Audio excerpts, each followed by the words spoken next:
It's something we've all experienced, losing a loved one, but you don't have to go through it alone. In today's Finding Hope, our Lindsay Amundsen shows us how a Boise woman launched an online grief resource after the death of her brother.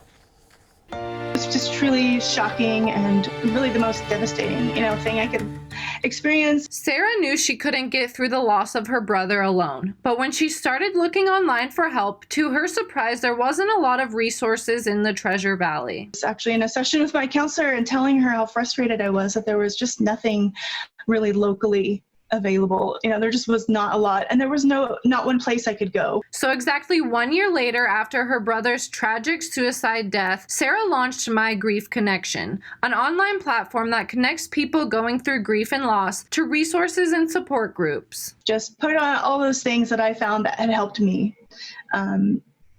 And things that I thought might help other people that I had discovered along the way. One of those people was Lori Shaw, who lost her husband of 37 years to cancer 4.5 years ago. Lori had the same experience as Sarah. She didn't know where to go for help. Trying to find people in a city that I don't know anybody but my family has been really hard.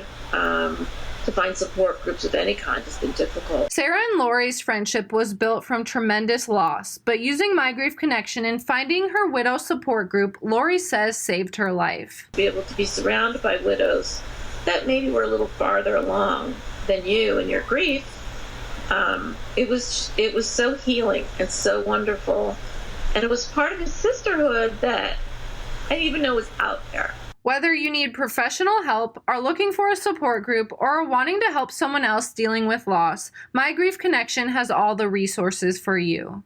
Understand that anything that you feel is normal in grief. There is no right or wrong way. There is no set stages or path.